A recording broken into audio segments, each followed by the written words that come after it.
Praise the Lord. Hallelujah, परमेश्वर की महिमा हो। હું ગુજરાતીમાં મેસેજ આપીશ और सिस्टर अपने हिंदी में उसका भाषण करेंगे। पास्टर गुजराती में संदेश देंगे और मैं उसका हिंदी में भाषण करूंगा। आप गुजरात में તમે ગુજરાતમાં રહો છો તો ગુજરાતી તમને સમજે પડશે જ। आप गुजरात में रहते हो तो आपको गुजराती समझ आएगा ही। Praise the Lord. परमेश्वर का महिमा हो। આપણે આંખો બંધ કરીએ। आइए हम अपनी आंखें बंद करें। આભાર માનીએ, પ્રભુનો આભાર માનીએ। परमेश्वर का धन्यवाद करें, उसका आभार मानें। પિતા ખ્રિસ્ત માતા નમીએ છે, पिता, हम यीशु मसीह के नाम में आपके आगे પ્રાર્થના કરીએ છે, प्रार्थना करते हैं। અમારા સાથે વાત કરો, हमारे साथ आप बात करो। તમારા વચન સાંભળીએ, અમારા સાથે વાત કરો, आपके वचनों को हम सुने, उसके द्वारा आप हमसे बात करो। કારણ કે તમારા મુખમાંથી નીકળતા દરેક વચનથી જીવન છે। क्योंकि आपके मुंह से निकलने वाले हर एक शब्द से हमें जीवन मिलता અમે है। તમારો અવાજ સાંભળવા આવ્યા છે। हम आपका आवाज सुनने के लिए आए हैं। આશીર્વાદ આપો, हमें आशीर्वाद दो। દરેક સાંભળનારને આશીર્વાદ આપો। हर एक सुनने वाले को आप आशीर्वाद दो। પિતા ખ્રિસ્તમાં માગીએ છીએ। पिता यीशु मसीह के नाम में हमें मांगते हैं। આમેન। आमीन। હાલેલુયા। हालेलुया।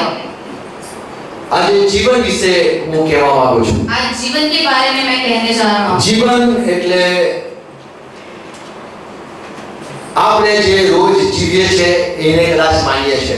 जीवन जो हम रोज बरोज का जिंदगी जी रहे हैं उसे शायद हम मानते हैं। આપણે એમ માનીએ છે કે શ્વાસ લઈએ છે એક જીવન છે।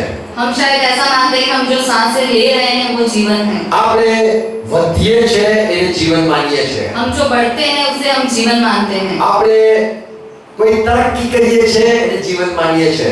हम तरक्की कर रहे हैं उसे हम जीवन मानते हैं। કોઈ ગરીબ થઈ જાય છે, કોઈ ધનવાન થઈ જાય છે એને જીવન સમજીએ છે। कोई गरीब होता है और कोई धनवान होता है, उसे हम जीवन समझते हैं। અને આપણે કહે છે કે કેટલું સારું જીવન છે, और हम फिर कहते हैं कि कितना अच्छा जीवन है, અને કહે છે કેટલું ખરાબ જીવન છે। और कहते हैं कि कितना खराब जीवन है। સાત વાતો હું જરા કહીશ। 7 बातें मैं जरा कहने जा रहा हूँ। બાઇબલમાં દેવનું જીવન શબ્દ છે, बाइबल में देव का जीवन ऐसा शब्द है, परमेश्वर का जीवन ऐसा शब्द है। દેવનું જીવન અલગ છે। परमेश्वर का जीवन अलग है। કદી નથી સાંભળ્યું કે દેવ મરી ગયા, कभी ऐसा नहीं सुना कि परमेश्वर मर गया है। એવું નથી સાંભળ્યું કે દેવ હારી ગયા, ऐसा भी नहीं सुना है कि परमेश्वर हार गया। એવું પણ નહીં સાંભળ્યું દેવ જોતા નથી। ऐसा भी नहीं सुना कि परमेश्वर देखते नहीं है। આખી સૃષ્ટિ ચાલે છે હજુ સુધી, सारी सृष्टि चल रही है अब तक, તો દેવ એ અસ્તિત્વ ધરાવે છે અને એ નું જીવન અનંત જીવન છે। तो परमेश्वर का अस्तित्व है और उसका जो जीवन है वो सदा का जीवन है। દરેકનું જીવન એ અલગ અલગ સમયનું જીવન છે। हर एक का जीवन वो अपने अपने समय का जीवन है। કોઈ 2 કલાક જીવે છે તો કોઈ 2 વર્ષ જીવે છે, कोई 2 घंटे के लिए जीता है तो कोई 2 साल के लिए जीता है। કોઈ 100 વર્ષ જીવે છે તો કોઈ 50 વર્ષ જીવે છે, कोई 100 साल के लिए जीता है तो कोई 50 साल के लिए जीता है। કોઈ પ્રાણી 500 વર્ષ જીવે છે અને કોઈ જીવજંતુ એ 40-50 વર્ષ भी જીવે છે। कोई जीव ऐसा है कि जो 40-50 के साल तक के लिए जीता है और कोई ऐसा है कि जो 500 साल के लिए जीता है। માછલી વેદ માછલી એ બહુ જ લાંબુ જીવન જીવે છે। जो व्हेल मछली है उसका आयुष्य बहुत लंबा है। હાથીનું જીવન પણ મોટું હોય છે हाथी का आयुष्य भी लंबा है અને કાચબાનું પણ જીવન બહુ મોટું હોય છે। और जो कछुआ है उसका जीवन भी ज्यादा है। બધાના જે જીવનની રેખા છે અથવા તો સમયગાળો છે એ જુદો જુદો છે, सबकी जीवन रेखा और उसका जो समय है सब अलग अलग है। પણ ઈશ્વરનું જે જીવન છે એ અનંત છે। पर परमेश्वर से जो जीवन है वो अलग है। બાઇબલમાં એ પહેલો યોહાનની સુવાર્તા પહેલો અધ્યાય 4 કલમમાં લખ્યું છે, बाइबल में यूहन्ना की सुवार्ता का उसका पहला अध्याय 4 वचन में लिखा है, પ્રભુ ઈસુ પૃથ્વી પર આવ્યા તેનામાં જીવન હતું, यीशु मसीह पृथ्वी पर आए और उसमें जीवन था। એનું જીવન એ દેવનું જીવન હતું। उनका जो जीवन था वो परमेश्वर का जीवन था। અને ગ્રીકમાં શબ્દ વપરાયો છે ઝોએ જીવન। और ग्रीक भाषा में शब्द जो लिया गया है वो है जोए। આ ઝોએ એટલે ઈશ્વરનું જીવન। ये जोए का मतलब है कि परमेश्वर का जीवन। અને માણસના જીવન માટે પુસ્તક વપરાયું છે। और मनुष्य के जीवन के लिए कुशल शब्द यूज किया है। માણસનું જીવન શ્વાસ જેવું છે। मनुष्य का जीवन श्वास के जैसा है। અને ઈશ્વરનું જીવન એ અનંત છે. और परमेश्वर का जीवन वह अनंत है. ઈશ્વરના જીવનને માણસના જીવનમાં ઘણો ફરક છે. ईश्वर के जीवन और मनुष्य के जीवन में बहुत फर्क है. ઈશ્વરનું જીવન એ બીજાને જીવન આપે એવું જીવન છે. परमेश्वर का जीवन ऐसा है कि जो दूसरों को जीवन देता है. મરી ગયું હોય ત્યાં જીવન ફૂંકી દે એવું જીવન છે. मर गया हो और उसे जीवन मिल जाए ऐसा जीवन है वो. નિરાશ થઈ ગયો હોય, હતાશ થઈ ગયો હોય અને કિરણ મળે, આશા મળે એવું જીવન છે. कोई निराश हो, दुखी हो, अपने से दुखी परेशान हो, ऐसे को वो जीवन देता है. એવું જીવन મળે છે કે માણસને જીવવાની ઈચ્છા થાય છે. और ऐसा जीवन देता है कि उस मनुष्य को और जीने की चाहत होती है. ઈશ્વરનું જીવન અલગ છે. परमेश्वर का जो जीवन है वो अलग है. એ બીજાને જીવાડે એવું જીવન છે. वो दूसरों को जिलाए ऐसा जीवन है. અને ઈશ્વરનું જીવન એ અનંત જીવન છે. और परमेश्वर का जो जीवन है वो सदा का जीवन એ કદી નાશ ન થાય, કદી અંત ના આવે એવું જીવન છે. उसका अंत ना हो वो ऐसा जीवन है. અને ઈશ્વરનું જીવન એવું છે કે માણસને એ એની પરિસ્થિતિને બદલી નાખે છે. और ईश्वर का जीवन ऐसा है कि जो मनुष्य की परिस्थितियां बदल देता है. તમારું બધું ભલું કરી દે એવું જીવન છે. आपका सब कुछ भला हो जाए ऐसा वो जीवन. એક નવી સૃષ્ટિ બની જાય એવું એનામાં જીવન છે. एक नई सृष्टि हो, एक नई शुरुआत हो ऐसा वो जीवन है. એનું જીવન એ જ્યારે મળે છે તો માણસનું ભલું થઈ જાય છે. वो जीवन ऐसा है कि जो वो इंसान को मिलता है तो उसका भला हो जाता તમે है. વાંચી શકો છો પછીથી ગીતશાસ્ત્ર 34 માં 12મી કલમ, ગીતશાસ્ત્ર 128 5મી કલમ. आप पढ़ सकते हो भजन संहिता 34 और उसका 12वां वचन, भजन संहिता 128 और उसका 5वां वचन. યરુશલેમ જે સારા દિવસની રાહ જુએ છે यरूशलेम जो अच्छे दिनों की राह देख रहा એ है ઈશ્વર તરફથી મળશે. वह परमेश्वर की ओर से એટલે मिलेगा. ઈશ્વર તરફથી જ્યારે જીવન મળે છે તો એ ભલું ભલું ભલું જ એના જીવનમાં જોવા મળે છે. तो जो जीवन परमेश्वर की तरफ से मिलता है उसमें सिर्फ भला भला और भला ही होता है. અને ત્યાં કશું પણ ખરાબ થતું નથી. और वहाँ कुछ बुरा नहीं होता. પણ માણસનું જીવન સભા શીર્ષક 3:12 રોમન 7:18 પ્રમાણે पर मनुष्य का जीवन जो सबोपदेश और उसका 3 और 12 वचन लिखा है. और रोमन 7:18 और रोमन 7 और 18 वचन. પાઉલ કહે છે મારામાં જે જીવન છે એ નકામું જીવન છે. पौलुस ऐसा कहते हैं कि मुझमें जो जीवन है वह व्यर्थ जीवन है. મારામાં જીવનમાં કશું જ સારું નથી. मेरे जीवन में कुछ भी अच्छा नहीं है. તો જે સારું છે એ ઈશ્વર તરફથી આવે છે. तो जो कुछ भी अच्छा है वो परमेश्वर की ओर से आता है. પ્રભુનું જ્યારે જીવન માણસને મળે છે परमेश्वर का जीवन जब मनुष्य को मिलता है ત્યારે માણસની જે ભૂખ છે એ મટે છે. तो मनुष्य की जो भूख है वो मिट जाती અને है. એને સારું સારું સારું બધું થાય છે. और उसका सब कुछ अच्छा अच्छा सब अच्छा ही होता તો है. ઈશ્વરના જીવનના 3 ગુણ જોયા. तो परमेश्वर के जीवन के 3 गुण हमने देखे. અનંત જીવન, सदा का जीवन કદી નાશ ન થાય એવું, जिसका कभी नाश नहीं हो सकता ऐसा जीवन, બીજાને જીવન આપે એવું, दूसरों को जीवन दे ऐसा जीवन. અને એ જીવનમાં બધું ભલું ભલું ભલું ભલાઈથી ભરપૂર જીવન છે. और वह जीवन ऐसा है कि जिसमें सब कुछ अच्छा अच्छा और भलाई से भरपूर है. એટલે જ્યારે મને પ્રભુનું જીવન મળે છે, तो जब हम कहते हैं कि परमेश्वर का जीवन मिला है, કોઈ કે મને જીવન મળ્યું છે, जब कोई ऐसा कहता है कि मुझे जीवन मिला है, પ્રભુનું જીવન મળ્યું છે, प्रभु से मुझे जीवन मिला તો है, એ અનંત જીવન છે. तो वह अनंत जीवन है. ભલાઈ એનામાં ભલાઈ જોવા મળે છે. उसमें आपको भलाई देखने को मिलेगी. અને એ જીવિત થાય છે, મરણ અવસ્થામાંથી જીવિત અવસ્થામાં આવે છે. और वो मृत अवस्था में से जीवित में प्रवेश करता है. અને લખેલું છે ગીતશાસ્ત્ર 7:9 और लिखा हुआ है कि भजन संहिता 107 और उसका 9वां वचन જે દુખી છે कि जो लोग दुखी हैं એના ભૂખ્યો છે और जो भूखे हैं એને ઉત્તમ માનથી પ્રભુ તૃપ્ત કરશે. उनको सारी अच्छी चीजों से वह तृप्त करेगा. તો એક ઈશ્વરનું જીવન છે, तो एक परमेश्वर का जीवन है બીજું જીવન એ આત્મિક જીવન છે. और दूसरा जीवन है जो आत्मिक जीवन है. ઈશ્વર તરફથી જ્યારે માણસને જીવન મળે છે તો એ આત્મિક જીવન મળે છે. परमेश्वर की ओर से जब मनुष्य को जीवन मिलता है तो वह आत्मिक जीवन है. આત્મિક જીવન એટલે એનો આત્મા જીવી જાય છે. आत्मिक जीवन ऐसा कि जिससे आत्मा जीता है. એનો આત્મા નવો જન્મ પામે છે. उस उसका आत्मा जन्म पाता है। ગીત શાસ્ત્ર 104 તેની 30મી કલમમાં લખેલું છે, भजन संहिता 104 और उसका 30वां वचन में लिखा है, દેવ આત્મા મોકલે છે અને દુનિયાને તાજી કરે છે અને દુનિયાને સજીવ કરે છે. परमेश्वर आत्मा को भेजता है और इस पृथ्वी को, इस दुनिया को नया और ताजा करता है। એને નવો જન્મ આપે છે. वह उसे नया जन्म देता है। તીતસ 3 ને 5 માં લખેલું છે, तीतस 3 और उसका 5वां वचन में लिखा है, પવિત્ર આત્માથી તમને પુનર્જન્મ ફરી જન્મ આપવામાં આવ્યો છે. पवित्र आत्मा से तुम्हें फिर से नया जन्म, पुनर्जन्म देने को आया है। તમારો આત્મા મરી ગયેલો પણ એને ઈશ્વરે સજીવન કર્યો.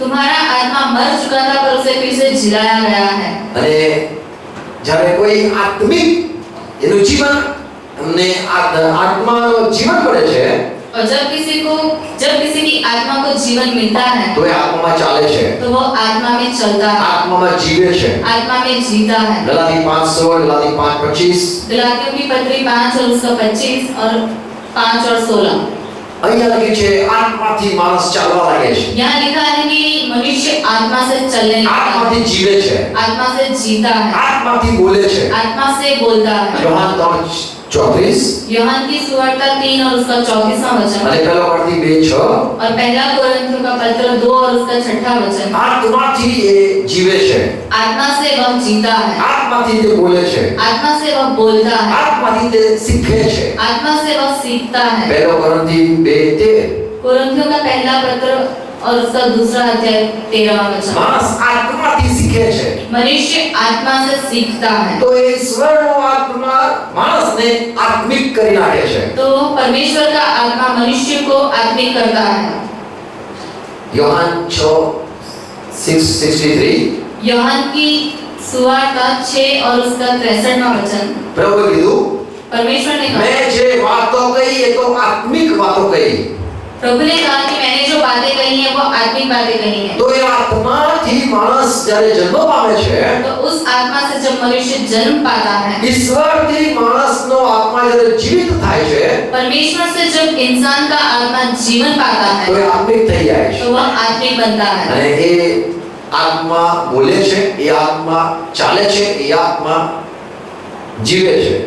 तब वह आत्मा बोलता है, चलता है और वह आत्मा जीता है। રોમન 8:2 માં લખ્યું છે, रोमनों का पत्र 8 और उसका दूसरा वचन, એ આત્માથી જે જીવન મળ્યું છે, આત્મિક જીવન, उस आत्मा से जो जीवन मिला है वो आत्मिक जीवन એ પાપના બંધનમાંથી મુક્તિ આપે છે. पाप के बंधनों से आपको मुक्त करता है અને માણસના જે ઈચ્છાઓ છે, વિચારો છે, और मनुष्य की जो इच्छा और उसके जो विचार हैं એનાથી છોડાવે છે. उससे उनको छुड़ाता है। તો આત્માનું જે જીવન છે એ શરીરના જીવનને મારી નાખે છે. तो आत्मा का जो जीवन है वो शरीर का जो जीवन है उसे मार देता है। રોમન 8:13 માં લખેલું છે, रोमनों का पत्र 8 और उसका 13वां वचन, જ્યારે આત્મિક થઈ જાય છે માણસ, जब मनुष्य आत्मिक होता है એટલે આત્માથી બોલવા લાગે છે, मतलब कि आत्मा से वो बोलने लगता है, આત્માથી ચાલે છે, आत्मा से चलता અને है આત્માથી એ દોરાય છે, और आत्मा से ही प्रेरणा पाता है અને આત્માથી જીવે છે. और आत्मा से जीता है। ત્યારે तब એને કદાચ ખાવા ના મળે, उससे हो सकता है कि ખાના ના મળે, उसे शायद खाना ना मिले, તો પણ એ દુખી થતો નથી. फिर भी वह दुखी नहीं होता। એને પૈસા ના મળે, उसे पैसे ना मिले, તો પણ એ દુખી નથી થતો. फिर भी वह दुखी नहीं होता। એટલે એને સાંસારિક વસ્તુઓ અસર કરતી નથી, इसका मतलब यह है कि दुनिया की चीजें, दुनिया की बातें उसे कोई असर नहीं करती, કારણ કે એ આત્મિક થઈ ગયો છે. क्योंकि वह आत्मिक हो गया। આત્મિક વ્યક્તિને કોઈ પણ શારીરિક વસ્તુ અસર કરતી નથી. आत्मिक इंसान को कोई भी शारीरिक चीज, दैहिक चीजें असर नहीं करती, કારણ કે એ આત્મિક થઈ ગયો છે. क्योंकि वे आत्मिक हो चुका એ है। આત્માથી જુએ છે, वो आत्मा से देखता है, આત્માથી બોલે છે, आत्मा से बोलता है, આત્માથી ચાલે છે. आत्मा से चलता है। અને એ આત્મિક વ્યક્તિ જેનામાં પવિત્ર આત્મા આવે છે, और वह आत्मिक व्यक्ति जिसमें पवित्र आत्मा आता है, જે નવો જન્મ પામેલો છે, जिसने नया जन्म पाया है, જે દેવથી જન્મેલો છે, जो परमेश्वर से जन्मा हुआ है, એ મરી જાય वह मर भी जाए તો પણ એ ફરીથી સજીવન થાય છે. फिर भी उसे फिर से जिलाया जाएगा। રોમન 8:11 લખ્યું છે, रोमियो का पत्र 8 और उसका 11वां वचन में लिखा है, પ્રભુ ઈસુ ખ્રિસ્ત મરી ગયા यीशु मसीह मर गए પણ પાછા જીવતા થઈ ગયા पर फिर से जिंदा हुए, કેમ કે એનામાં એ જીવનનો આત્મા હતો क्योंकि उनमें वह जीवन का आत्मा था। અને એ જ આત્મા તમારામાં જો હોય और वही आत्मा यदि आप में है તો તમારા મૃત શરીરને તે સજીવન કરશે। तो तुम्हारे मृत्यु देह को फिर से जिंदा किया जाए। તો માણસમાં એક જીવન છે तो मनुष्य में एक जीवन है અને ઈશ્વરનું જીવન છે। और वह परमेश्वर का जीवन है। એક મનુષ્ય શારીરિક જીવન છે, एक मनुष्य दैहिक जीवन है। આપણે ખાવાનું કહીએ છીએ એનાથી જીવીએ છીએ, हम जो खाना खाते हैं उससे हम जीते हैं, પાણી પીએ છીએ એનાથી જીવીએ છીએ। पानी पीते हैं उससे हम जीते हैं। પણ પાણી પીવાથી આપણા આત્મિક ઈચ્છાઓ તૃપ્ત થતી નથી। पर पानी पीने से हमारी जो आत्मिक इच्छाएं हैं वह तृप्त नहीं होती। આપણે જે જોવાની અભિલાષ રાખીએ છીએ એ ખાવાથી તૃપ્ત થતી નથી।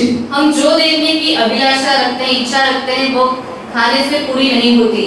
મારી ઈચ્છા છે હું ધનવાન થઉં, मेरी इच्छा है कि मैं धनवान हो जाऊं, તો ખાવાનું ખાવાથી એ મારી તૃપ્તિ થતી નથી। तो खाना खाने से मेरी तृप्ति नहीं होती। તો એવી ઘણી આત્મિક ઈચ્છાઓ છે तो ऐसी बहुत सी आत्मिक इच्छाएं हैं એ શારીરિક વસ્તુઓથી તૃપ્ત થતી નથી। कि जो दैहिक बातों से, शारीरिक बातों से तृप्त नहीं होती।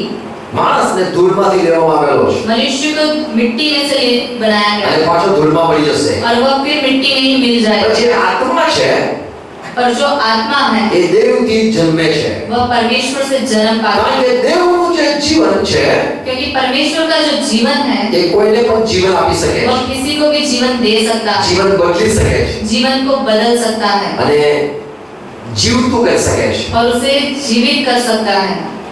અને ત્યારે માણસ આત્મિક થઈ જાય છે। और तब मनुष्य आत्मिक होता તો है। એક આત્મિક જીવન છે, तो एक आत्मिक जीवन है એક દેવનું જીવન और છે, एक परमेश्वर का जीवन है। અને ત્રીજું જે જીવન છે એ આપણું શારીરિક જીવન છે। और तीसरा जो जीवन है वो हमारा शारीरिक दैहिक जीवन। પ્રભુએ કીધું કે માણસ રોટલીથી જીવે છે, प्रभु ने कहा है कि मनुष्य केवल रोटी ही से जीता है। માણસ રોટલીથી જીવે છે અને આત્માથી પણ જીવે છે। मनुष्य रोटी से जीता है और आत्मा से भी जीता है। ઈશ્વરથી જીવે છે અને રોટલીથી પણ જીવે છે। परमेश्वर से भी जीता है और रोटी खाने से भी जीता है। એટલે માણસનો એક શારીરિક જીવન છે અને એક આત્મિક જીવન છે। इसलिए मनुष्य का एक शारीरिक दैहिक जीवन है और एक आत्मिक जीवन है। ગોળી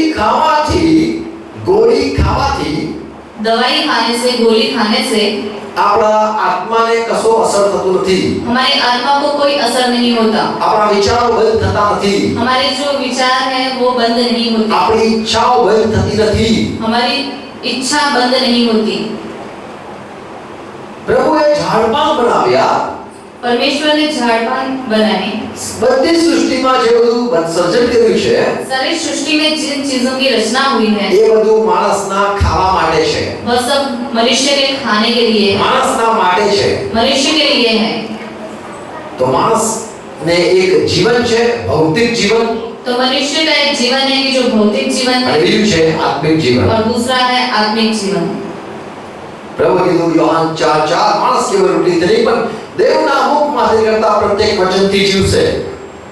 માથી 4:4 मत्ती की सुवार्ता 4 अध्याय और 4 वचन लिखा है कि मनुष्य केवल रोटी से नहीं पर परमेश्वर के वचन से जीता है। એટલે માણસ એક એના બે જીવન છે, એટલે માણસના બે જીવન છે, कि मनुष्य के दो जीवन हैं, એક શારીરિક જીવન, એક આત્મિક જીવન। एक दैनिक जीवन और एक आत्मिक जीवन। પણ આત્મિક જીવન ત્યારે શરૂ થાય છે જ્યારે એ દેવથી જીવન મળે છે। पर आत्मिक जीवन तब शुरू होता है जब उसे परमेश्वर से जन्म पाता, जब वो परमेश्वर से जन्म पाता। જે માણસ દેવનું જીવન નથી પામતો जो मनुष्य परमेश्वर से जन्म नहीं पाता એ બધા દૈહિક છે। वह सब दैनिक हैं। જ્યાં સુધી દેવથી જન્મ નથી પામતો, जब तक परमेश्वर से जन्म नहीं पाते, એ નવો જન્મ નથી પામતો ત્યાં સુધી એ દૈહિક છે। जब तक वो नया जन्म नहीं पाता तब तक वह दैनिक है, शारीरिक है। તો ત્રણ જીવન જોયા, तो 3 जीवन हमने देखे, દેવનું જીવન, परमेश्वर का जीवन, આત્મિક જીવન आत्मिक जीवन અને દૈહિક जीवन। और दैहिक जीवन, शारीरिक जीवन। બીજી ચાર વાતો કહીશ। दूसरी 4 बातें मैं कहूंगा। પ્રભુએ કીધું परमेश्वर ने कहा, જીવનની રોટલી, પ્રભુ ઈશ્વરે કીધું यीशु मसीह ने कहा જીવનની રોટલી હું છું। कि जीवन की रोटी मैं हूँ। યોહાન 4:48 यूहन्ना की सुवार्ता 4 और 48वां वचन અને યોહાન 5:51 6:51 और यूहन्ना की सुवार्ता 6 और उसका 51 પ્રભુએ કીધું આકાશમાંથી ઉતરેલી જીવનની રોટલી હું છું यीशु मसीह ने कहा कि आकाश में से उतर कर आई हुई रोटी मैं અને જે કોઈ મને ખાશે और जो कोई मुझे खाएगा તે સદા જીવશે वह सदा के लिए जीवित रहेगा। અને પછી પ્રભુએ કીધું કે મારું માંસ ખાવાનું છે और फिर यीशु मसीह ने कहा कि मेरा मांस खाना है तुम्हें। જ્યાં સુધી તમે મારી ઈચ્છા અથવા તો મને नहीं खाओ ત્યાં સુધી તમે જીવન નથી जब तक तुम मुझे नहीं खाओगे तब तक तुम्हें जीवन नहीं है, કારણ કે એને કીધું હું જીવનની રોટલી છું क्योंकि उन्होंने कहा कि मैं ही जीवन की रोटी हूँ। પ્રભુ શું જીવનની રોટલી છે અને પ્રભુ શું એ પાણીનો ઝરો પણ છે। यीशु मसीह जीवन की रोटी है और यीशु मसीह ही पानी का स्रोत भी है। यिर्मयाह 17:13 લખ્યું છે यिर्मयाह 17 और उसका 13वां वचन में लिखा है, પ્રભુએ એવું કીધું જૂના કરારમાં परमेश्वर ने ऐसा कहा पुराने नियम में, તમે લોકોએ જીવતા ઝરાનો નકાર કર્યો છે तुम लोगों ने जीवित झरे का इनकार किया है, તમે મારી પાસે નથી આવતા तुम मेरे पास नहीं आते,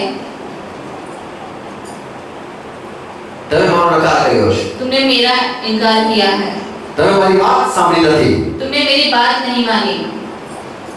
તમે એવું કહો છો तुम लोग ऐसा कहते हो, કાં છે દેવની વાણી कहाँ है परमेश्वर का शब्द? આવા તો અમને દેવની વાણી સાંભળવી છે आने दो, हमें परमेश्वर का शब्द सुनना है। તો અહીંયા દેવ એવું કહે છે તમે મને એટલે જીવનના ઝરાનો ઇનકાર કર્યો છે तो यहाँ पर परमेश्वर ऐसा कहते हैं कि तुमने मेरा मतलब कि जीवित झरने का इनकार किया है।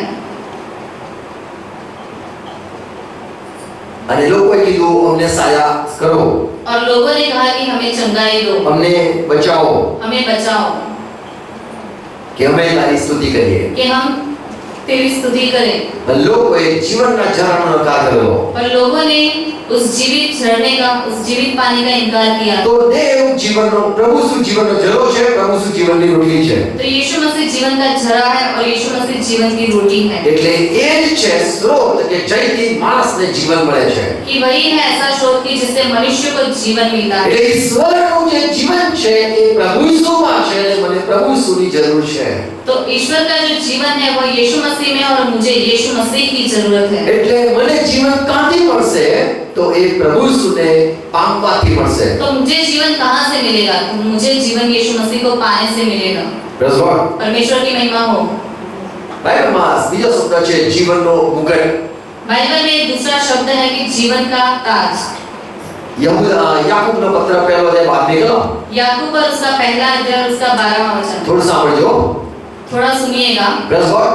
परमेश्वर की महिमा हो। અહીંયા લખેલું છે यहाँ लिखा है જે પરિશ્રમમાં પાર ઉતરે છે कि जो परीक्षा से गुजरता है અને એ જય પામે છે और उसमें वह सफल होता है, जय पाता है, તો એ જીવનનો મુગટ મળશે तो उसे जीवन का मुकुट, जीवन का ताज दिया जाएगा। એટલે એના માથા ઉપર હું જીવનનો મુગટ મૂકીશ उसके सर पर मैं जीवन का ताज रखूंगा।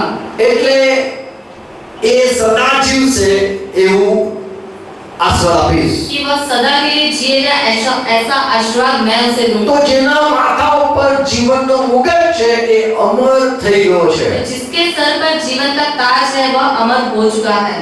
પ્રેક્ટિકલ બીજો જે 10મી કલમ प्रकाशित वाक्य दूसरा अध्याय और उसका 10वां वचन। અહીંયા ચર્ચને પ્રભુ કહે છે यहाँ कलीसिया को यीशु मसीह कहते हैं કે તું દુઃખ ઉઠાવશે कि तू दुख उठाएगी અને જો તું આ સત્તાઓમાંથી પસાર થશે और अगर तू इस दुखों से गुजरेगी તો અને વિશ્વાસ રહેશે મરણ પર્યંત और मरने तक तू विश्वासु रहेगी તો હું તને જીવનનો મુગટ આપીશ तो मैं तुझे जीवन का ताज पहनाऊंगा। તો આ જીવનનો મુગટ જ્યારે માથા ઉપર જો પ્રભુ આપે છે तो यह जीवन का ताज जो सर पर यीशु मसीह पहनाता है, જો તમને જીવનનો મુગટ મળી જાય जो आपको जीवन का मुकुट मिल जाए તો તમે કદી પણ મરતા નથી तो आप कभी भी मरोगे नहीं। કોઈની વાતથી નથી મરતા किसी की बात से भी आप नहीं मरोगे, કોઈના હથિયારથી નથી મરતા किसी के हथियार से आप नहीं मरोगे અને કોઈ પણ તમને મારી નથી શકતું और कोई भी तुम्हें मार नहीं सकता। રોમન 6:7-9 માં લખ્યું છે रोमियो का पत्र 6ठा अध्याय और उसका 9वां वचन कहता है ઈસુ ખ્રિસ્તને મોયેલામાંથી ઉઠાવવામાં આવ્યો यीशु मसीह को मृत्यु मृत्यु में से उठाया गया અને એના ઉપર હવે મરણ કદી પણ રાજ નહીં કરે. और उन पर मृत्यु अब कभी भी जयवंत नहीं होगी। તો જેના માથા ઉપર જીવનનો મુકટ મૂકવામાં આવે છે तो जिनके सर पर जीवन का ताज रखने को आया है એ સદા જીવિત રહેશે. वे सदा जीवित रहेंगे। Praise God.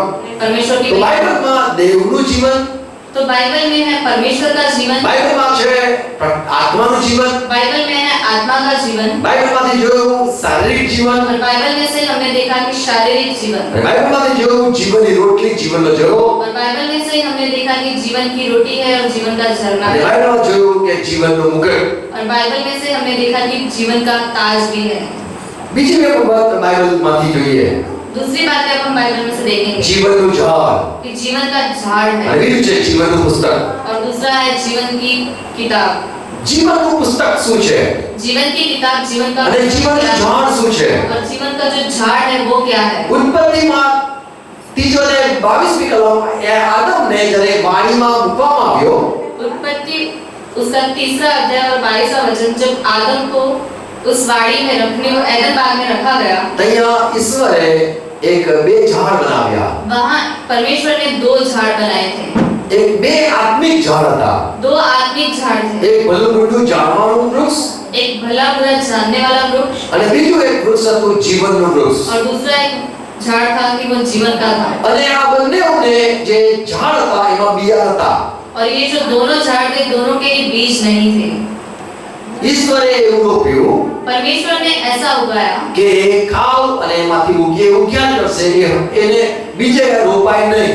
कि आप खाओ और वो उगता रहेगा, पर ऐसा उसे आप दूसरी जगह बो नहीं सकते। એ અમર છે, वह अमर झाड़ એ था, આત્મિક ઝાડ છે. वह आत्मिक झाड़ था। જો આદમે ભલું બુરું વૃક્ષનું ફળ ખાધું હોત यदि आदम ने भले बुरे जानने वाले पेड़ का फल खाया होता એનો બી કઈ નાખેલો, तो उसका बी निकाल दिया होता। બી કઈ નાખેલું, उसका बी कहाँ डाला था? પણ આ બી વગરના ઝાડ છે. पर यह बी बिना के झाड़ આ है। ઝાડ જ એવું છે જેને ફળ ને ફળ ને ફળ જ આવે છે. ये झाड़ ही ऐसे है कि जिसे फल और फल आते ही रहेंगे। બી તો એને જોઈએ કે જેનો ઝાડ અંત આવે, જે ઝાડનું અંત આવે એને બી જોઈએ. जिस झाड़ का अंत आता है उसका बी होता है। તો આ જે જીવનનું ઝાડ હતું तो यह जो जीवन का झाड़ था એ આત્મિક શક્તિ આપે એવું ઝાડ હતું. वह आत्मिक शक्ति दे ऐसा झाड़ था। આ જીવનનું ઝાડ કોઈ એપલનું ઝાડ નથી. यह जीवन का झाड़ कोई सेब का पेड़ नहीं था। કારણ કે લોકો કહે છે eat an apple a day it make you doctor away. क्योंकि लोग ऐसा कहते हैं कि दिन में एक सेब खाओ तो आपसे वैद्य दूर रहेंगे। તો આ જે જીવનનું ઝાડ છે એ ઈશ્વરે વાડી મૂકેલું. तो यह जो जीवन का झाड़ है उसे परमेश्वर ने बाग में એ लगाया। કોઈ પ્રભુ નતા.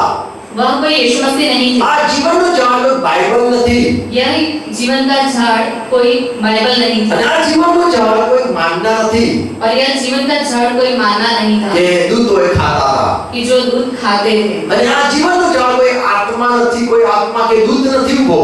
और यह जीवन का झाड़ कोई दूध या कोई फरिश्ता नहीं था, પણ એ ખરેખર ઝાડ હતું पर वह सच में एक झाड़ था જેને પાંદડા અને જેને ફળ પણ છે. कि जिसे पत्ते और फल भी लगे थे।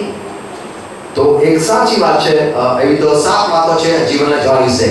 तो जीवन के पेड़, जीवन के झाड़ के बारे में 7 बातें हैं, પણ હું બહુ ઘણું નહીં કહું. पर मैं बहुत ज्यादा नहीं कहूंगा એ જીવનનું ઝાડ એ પ્રભુ નથી. क्योंकि वह जीवन का झाड़ એ જીવનનું ઝાડ બાઇબલ નથી, પ્રભુ નથી, क्योंकि દૂધ वह નથી. जीवन का झाड़ बाइबल नहीं है, यीशु मसीह नहीं है और कोई दूत नहीं है। ખરેખર એ એના ફળ લાગતા હતા જે ખાવા માટે હતા. सच में उसे फल लगते थे कि जो खाने के लायक थे, અને ખરેખર એને પાંદડા પણ હતા જે લોકોને સાયાપણું મળે એટલા માટે. और सच में उस पर पत्ते थे कि जो मनुष्य के खाने के लायक थे। જ્યારે આ ઝાડથી ઈશ્વરે આદમને દૂર કર્યા. जब इस झाड़ से आदम हवा को दूर किया गया, એટલા માટે દૂર કર્યા. उनको इसलिए दूर किया गया। ઉત્પત્તિ 3:24 उत्पत्ति 3 और उसका 24वां वचन, કારણ કે આ પાપી લોકો એ ખાશે નહીં. कि यह पापी लोग उसे खाए ना। આ આદમ હવા જેને ઈશ્વરની આજ્ઞાને ઉલ્લંઘન કર્યું. यह आदम हवा जिसने परमेश्वर की आज्ञा को तोड़ दिया, ઈશ્વર નથી ચાહતા કે હવે આ લોકો આ ફળ ખાય. तो परमेश्वर नहीं चाहते कि अब ये झाड़ का फल भी खाए, પણ જે જય પામશે પાપના ઉપર એને ફળ ખાવાનો અધિકાર રહેશે. पर जो पाप के ऊपर जयवंत होगा उसे यह फल खाने का अधिकार है। આદમ હવાએ પ્રભુએ મના કરેલા ફળ ખાધું માટે વાડીમાંથી બહાર કાઢ્યા. आदम हवा ने परमेश्वर ने मना किए हुए पेड़ का फल खाया, इसलिए उन्हें बाहर निकाल दिया એ गया। બધું ઊંડું વૃક્ષનું ફળ ખાવાની મના કરી હતી उस भले बुरे पेड़ वृक्ष का फल खाने का उन्हें मना किया गया અને તેઓએ ખાધું. और उन्होंने वह खाया, એટલા માટે પ્રભુએ એમને દૂર કર્યા. इसलिए परमेश्वर ने उन्हें वहां से दूर એ किया। લોકો પાપી થઈ ગયા. वे लोग पापी हो गए। પાપી એટલે દેવની આજ્ઞાને ઉલ્લંઘન કરે છે તેને પાપી કહેવાય. पापी का अर्थ यह है कि जो परमेश्वर की आज्ञा को तोड़ता है, उसे लांघता है। જે પ્રભુની આજ્ઞાને તોડે છે जो परमेश्वर की आज्ञा को तोड़ता है એને જીવન નથી મળતું. उसे जीवन नहीं मिलता, એને जीवनના ઝાડનું ફળ નથી મળતું. उसे जीवन के झाड़ का फल भी नहीं मिलता। તો પ્રેક્ટિકલ 2:7 અને પ્રેક્ટિકલ 22:14 पर प्रकाशित वाक्य दूसरा अध्याय उसका 7वां वचन, 22वां अध्याय और उसका 14वां वचन कहता है જે જય પામે છે, कि जो जय पाता है, જે જય જીવિત જે પરિશ્રમમાં જય પામે છે कि जो दुखों में परिस्थितियों में जय पाता है, એને હું ફળ ખાવાને આપીશ. उसे मैं फल खाने के लिए दूंगा। જે જીતે છે તેને ફળ ખાવા આપીશ. जो जीतेगा उसे मैं फल खाने को दूंगा। તો ખાવાનું છે એ ફળ એ ઝાડ પરનું ફળ ખાવા માટે છે. तो उस झाड़ का जो फल है वह खाने के लिए। પ્રભુ ઈસુ એ ઝાડ નથી, यीशु मसीह वह झाड़ नहीं है, પણ પ્રભુ ઈસુના દ્વારા જે માણસ જય પામે છે पर यीशु मसीह के द्वारा जो व्यक्ति जय पाता है, એને એ ઝાડ પરનું ફળ ખાવા પડશે. उसे उस झाड़ का फल खाने को मिलेगा। તો એ ઝાડ જે ફળ ખાય છે તેને ધન્ય છે. પ્રેક્ટિકલ 22:14 प्रकाशित वाक्य 22 और उसका 14वां वचन, धन्य है वे जो अपने वस्त्र धो लेते हैं, क्योंकि उन्हें जीवन के वृक्ष के पास आने का अधिकार मिलेगा। તો જે વ્યક્તિ જીતે છે तो जो व्यक्ति जीतता है એને ફળ ખાવા મળશે. उसे फल खाने को मिलेगा। તો જીવનનું ઝાડ એ ફક્ત એક નહીં પણ ઘણા છે. तो जीवन का जो वृक्ष है वह एक नहीं पर बहुत से हैं। જ્યારે માણસ મરણ પછી સ્વર્ગમાં જશે जब मनुष्य मरने के बाद स्वर्ग में તો जाएगा, ત્યાં જીવનના ઝાડ નદીના કિનારે લાગેલા છે. तो वहाँ जीवन के झाड़ नदी के किनारों पर लगे हुए हैं। બંને કિનારે જીવનના ઝાડ છે. दोनों ही किनारों पर जीवन के झाड़ हैं। પ્રેક્ટિકલ 22:2 प्रकाशित वाक्य उसका 22 और उसका दूसरा ત્યાં वचन, લખેલું છે वहाँ लिखा है, એ શહેરના વચ્ચે उस नगर के बीचों बीच અને નદીના આસપાસ और नदी के आसपास જીવનના ઝાડ હતા. जीवन के वृक्ष थे। એટલે એક નહીં ઘણા છે. मतलब एक नहीं पर बहुत सारे। તો આ બાઇબલ નથી, तो यह बाइबल नहीं है, આ પ્રભુની વાત નથી લખી, तो यह यीशु मसीह की बात भी नहीं પણ लिखी। આ ના જે પાંદડા વિશે લખેલું છે કે તેના પાંદડા એ માણસને નિરોગી કરવા માટે છે. पर इसके पत्तों के बारे में लिखा है कि इसके पत्ते मनुष्य को निरोगी करने के लिए। તો જીવનનું ઝાડ तो जीवन का जो झाड़ એ है ખરેખર જીવન આપે એવું ઝાડ છે. वो सच में जीवन दे ऐसा है। એના ફળ ખાવાના છે, उसके फल खाने के लिए, એના પાંદડા પણ કામના છે, उसके पत्ते भी काम के हैं। અને એના જે ફળ છે એ 12 ઋતુમાં 12 પ્રકારના ફળ આપે છે. और उसका जो फल है वो 12 प्रकार के और 12 महीनों तक आते हैं। અલગ અલગ 12 પ્રકારના ફળ લાગે છે. अलग अलग तरह के 12 फल उस पर लगते हैं। જેમ કેરી તો અમુક જ સિઝનમાં આવે, जैसे आम, तो आम के उसमें ही आता है, आम के એના એના ઋતુમાં જ આવે. उसी के ऋतु में आम आता है। પણ આ જે ઝાડ છે पर यह जो झाड़ है એમાં 12 પ્રકારના ફળ લાગે છે. इसमें 12 तरह के फल लगते અને हैं। તમે અભ્યાસ કરો तो यदि आप इसका अभ्यास करो તો આ અલગ અલગ સમયમાં આ ફળ ઉપયોગી છે. तो अलग अलग समय पर यह फल, अलग अलग काम में यह फल आपको उपयोगी है। સભા શિક્ષક ત્રીજા અધ્યાયમાં સમયની વાત લખેલી છે. सबूत उसमें तीसरे अध्याय में समय की बात लिखी है। જીવવાનો સમય, મરવાનો સમય, जीने का समय, मरने का समय, રોપવાનો સમય, ઉખેડવાનો સમય, बोने का समय और उखेड़ने का समय, શિક્ષા કરવાનો સમય, મારવાનો સમય અને પાકા બાંધવાનો સમય, मारने का समय और पट्टी करने का समय, માફ કરવાનો સમય, माफ करने का समय, સાજા કરવાનો સમય, चंगा करने का समय, તોડવાનો સમય, तोड़ने का समय, રિપેર કરવાનો સમય, उसे उसे फिर से जोड़ने का समय, રડવાનો સમય, હસવાનો સમય, रोने का और हंसने का समय, દુઃખનો સમય, दुखों का समय, નૃત્યનો સમય, નૃત્ય કરવાનો, नाचने का समय, આનંદ કરવાનો સમય, खुश होने का समय, પથ્થર એકઠા કરવાનો સમય, પથ્થર ફેંકી દેવાનો સમય, पत्थरों को इकट्ठा करने का और पत्थरों को फेंक देने का समय, દરેક બાબત માટે સમય છે सारे बातों के लिए समय है। અને એ સમયોમાં આ ફળ કામ લાગે છે। और उस समय में यह फल काम आता है। એના વિશે હું ફરીથી આગળ કહીશ। इसके बारे में मैं फिर से आगे कहूंगा। અને છેલ્લી વાત, और आखिरी बात, જીવનનું પુસ્તક। जीवन की किताब। આ જીવનનું પુસ્તક શું છે? यह जीवन की किताब क्या है? બધા પાસે કંઈક ને કંઈક પોતાના પુસ્તકો છે પૃથ્વી પર। सबके पास कोई ना कोई किताब है पृथ्वी पर। મેં કીધેલું કે બાઇબલ એ કઈ આકાશમાંથી આવેલું પુસ્તક નથી। मैंने कहा था कि बाइबल कोई आकाश से उतरा हुआ किताब नहीं है। બાઇબલ એ કઈ આકાશમાંથી ઈશ્વરે આપ્યું પુસ્તક નથી। बाइबल कोई आकाश से आई हुई किताब नहीं है, પણ માણસોએ એ લખ્યું पर मनुष्य ने इसे लिखा અને માણસની ભાષામાં લખાયું। और मनुष्य की भाषा में से लिखा गया। એને કઈ સ્વર્ગીય ભાષામાં નથી લખાયું। इसे किसी स्वर्गीय भाषा में नहीं लिखा गया, પણ માણસને જીવન મળે, માણસને સમજણ પડે એ માતૃભાષામાં મળ્યું છે। पर मनुष्य को जीवन मिले और वह उसे समझे, इसलिए उसको उसकी खुद की भाषा में मिला है। તો જે બાઇબલ છે तो जो बाइबल है એનો અર્થ થાય છે કે પુસ્તક, उसका પોથી। अर्थ ही यह होता है कि किताब, पुस्तक यानी पोथी। આ જે કિતાબ છે બાઇબલ જે છે यह जो किताब है, जो बाइबल है, એ ને જીવનના પુસ્તકમાં ઘણો ફરક છે। उसमें और जीवन की किताब में बहुत फर्क है। જે બાઇબલ છે જેમાં 40 લોક સેવકોએ લખેલું છે, जो बाइबल है उसे 40 सेवकों ने लिखा हुआ જેમાં 66 પુસ્તકો છે, है, जिसमें 66 किताबें हैं। એ પુસ્તકને જીવનનું પુસ્તક નથી કહેવામાં આવતું। और इस किताब को जीवन की किताब नहीं कहा जाता, પણ બાઇબલમાં જીવનના પુસ્તકને અલગ પુસ્તક તરીકે કહેવામાં पर बाइबल में जीवन की किताब ऐसा एक अलग नाम दिया गया है। પ્રેક્ટિકલ 22 અને 22 બીજી કલમ। प्रकाशित वाक्य 22 और इसका दूसरा वचन, माफ करिएगा,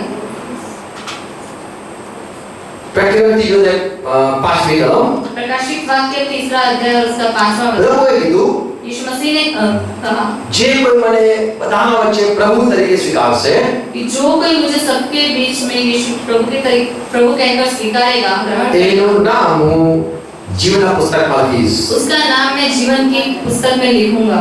અને આ જીવનના પુસ્તક એ લોકોનો ન્યાય કરવા માટેનું પુસ્તક છે। और यह जीवन की किताब उन लोगों का न्याय करने के लिए है। એમાં જે લખેલું છે उसमें जो लिखा है એ પ્રમાણે લોકોનો ન્યાય થશે। उस तरह से लोगों का न्याय होगा। એને રેકોર્ડ બુક પણ કહેવાય, उसे एक યાદગીરીનું પુસ્તક પણ કહેવાય। यादगिरी की किताब भी कहा जाता है। આના વિશે પણ હું તમને બીજી વખત કોઈ વાર કહીશ। उसके बारे में भी मैं आपको दूसरी कोई बात कहूंगा। તો 7 વાતો જોઈ। तो 7 बातें हमने देखी। દેવનું જીવન परमेश्वर का जीवन અલગ છે, अलग है, મનુષ્યનું જીવન मनुष्य का जीवन 2 છે, 2 है, દૈહિક જીવન, આત્મિક જીવન। दैहिक जीवन है और आत्मिक जीवन है। પ્રભુ ઈસુ यीशु मसीह એ જીવનની રોટલી वह जीवन की रोटी અને જીવનનો ઝરો છે, और जीवन का पानी है, અને એક જીવનનું ઝાડ છે, और एक जीवन का झाड़ है, એક જીવનનું પુસ્તક છે, और एक जीवन की किताब है, અને એક જીવનનું મુકટ પણ છે। और एक जीवन का मुकुट, जीवन का ताज भी। Praise God। परमेश्वर की महिमा हो। તો આ જીવનના દિવસે આપણે જીવનની જ વાત કરીએ છીએ। Praise God। यह जीवन के दिन में हमने सिर्फ जीवन की ही बात की। તો ઘણી વાતો કહેવાની છે પણ સમય નથી। तो बहुत सी बातें कहनी है पर हमारे पास समय नहीं है। અને તમે પ્રભુના વચન સાંભળ્યા। Praise God। और आपने परमेश्वर के वचनों को सुना। धन्यवाद। धन्यवाद। પ્રાર્થના કરીએ। आइए हम प्रार्थना આપણે करें। આંખો બંધ કરીએ। अपनी आंखें बंद करें। પિતા અમે ખ્રિસ્ત માનવીએ છીએ। पिता, हम यीशु मसीह के नाम में झुकते हैं। આભાર માનીએ છીએ આજનો દિવસ દેખાડ્યો। हम धन्यवाद करते हैं कि आपने हमें आज का दिन दिखाया। અમને તમે લાવ્યા, આભાર માનીએ છીએ। आप हमें लेकर आए हो, हम आपका धन्यवाद करते हैं। પ્રાર્થના કરીએ છીએ તમારું વચન ગોવાય, प्रार्थना करते हैं कि आपके वचन बोए जाएं સમજાય। और समझे। અને પ્રભુ માંગીએ છીએ और प्रभु हम मांगते हैं જે લોકો સાંભળે છે जो लोग सुनते हैं એ સમજી શકે वे इसे समझ सके અને જીવનને સ્વીકારે। और जीवन को स्वीकारें। પ્રભુ તમને સ્વીકારે। यीशु मसीह आपको स्वीकारे। દેવનું જીવન ખ્રિસ્તમાં હતું परमेश्वर का जीवन यीशु मसीह में था અને તે જીવનને ઈસુમાં મોકલ્યું और परमेश्वर ने वह जीवन यीशु मसीह में भेजा જે કોઈ એને સ્વીકારે कि जो कोई उसको स्वीकारेगा એનું જીવન બદલાઈ જાય उसका जीवन बदल એ जाएगा। મરણ અવસ્થામાંથી જીવન અવસ્થા થઈ જાય जो मृत्यु अवस्था में से जीवित अवस्था में आएगा, જે અંધારામાંથી જ્વાળામાં આવી જાય कि जो अंधेरे में से उजाले में आएगा, નિરાશ હતાશમાંથી એ આશાવાળી થઈ જાય निराश और दुखी में से दुख में से निकलकर वह जीवन और એનું खुशी में જીવન आएगा। ભલાઈ એનું જીવનમાં ભલાઈ જોઈ શકે वह अपने जीवन में भलाई को देख सकेगा। પ્રભુ શું તમે આવ્યા માટે અમે આભાર માનીએ છીએ यीशु मसीह आप आए, हम आपका धन्यवाद અમે करते તમારો સ્વીકાર કરીએ છીએ हैं। हम आपका स्वीकार करते અને हैं જેટલા તમારો સ્વીકાર કરે છે और जितनों ने आपका स्वीकार किया है તમે એનું નામ જીવન પુસ્તકમાં લખો છો आप उनका नाम जीवन की पुस्तक में लिखते हो। જીવન પુસ્તક શું છે સમજાવો जीवन की पुस्तक, जीवन की किताब क्या है आप समझाओ, અને જીવનનું ઝાડ શું છે સમજાવો और वह जीवन का वृक्ष, जीवन का पेड़ क्या है समझाओ। અમને જીવનનું મુકટ મળે એવું ઈચ્છા રાખીએ છીએ हमें जीवन का ताज मिले, मुकुट मिले, हम ऐसी इच्छा रखते અને हैं। આત્મિક જીવન જીવવા માંગીએ છીએ हम आत्मिक जीवन जीना चाहते हैं। અમે દેવના જીવનને પામવા માંગીએ છીએ हम परमेश्वर के जीवन को पाना चाहते हैं। આ બધી વાતો જે સંભળાવી છે यह सारी बातें जो हमने सुनाई हैं, ફરીથી સમજાય फिर से उन्हें समझे અને ફરીથી સાંભળવામાં આવે और फिर से वे इसे सुने અને जीवन पामे और जीवन को पाए। સાંભળનાર દરેકને પ્રભુ ઈસુ ખ્રિસ્તના નામમાં જીવન મળે सुनने वाले हर एक को यीशु मसीह के नाम में जीवन मिले, એટલે ખુશી મળે कि खुशी मिले, એટલે શાંતિ મળે कि जिसका अर्थ है कि शांति मिले। એવું જીવન મળે કે જે અનંત જીવન હોય ऐसा जीवन मिले कि जो अनंत जीवन हो, ખુશીથી ભરેલું જીવન હોય खुशियों से भरा हुआ जीवन। પિતા ખ્રિસ્તમાં માંગુ છું पिता यीशु मसीह के नाम में मांगते हैं। આમેન आमीन। બ્રધર સ્પીકર સાથે કરીએ प्रभु ने सिखा दी प्रार्थना करें। આકાશમાં અમારા બાપ ये हमारे आकाशीय पिता, તમારું નામ પવિત્ર નામ आपका नाम पवित्र माना जाए, તમારું રાજ્ય आपका राज्य आए, જેમ આકાશમાં તેમ પૃથ્વી પર जैसे તમારી ઈચ્છા आकाश પૂરી में થાવ पृथ्वी पर आपकी इच्छा पूरी हो। દિવસ રોટી આજને આપો हमारे दिन की रोटी आज हमें, જેમ અમે મારું માફ કરીએ છીએ जैसे हम हमारे अपराधी को माफ અમારું करो, માફ કરો आप हमारे अपराध में माफ અમને करो, પૈસા ન લાવો हमें परीक्षा में न પ્રભુ लो, ને સદા કરો लेकिन हमें हृदय से बचाओ, કે રાજ્ય તાકાત મહિમા क्योंकि राज्य पराक्रम और महिमा સદાકાળ તમારા છે सदा के लिए आपके हैं। આમેન आमीन। દેવનો પ્રેમ આપણા પ્રભુ ઈસુની કૃપા અને પવિત્ર સંગતિ આપણા સાથે રહે અને વિશ્વાસ જેટલા લોકો પ્રેમ રાખે છે તમામ વાલા સાથે રહે આપણે દરેક amen praise God thank you सबको जय मसीह की और धन्यवाद सुनाए प्रेज़ गॉड हालेलुया।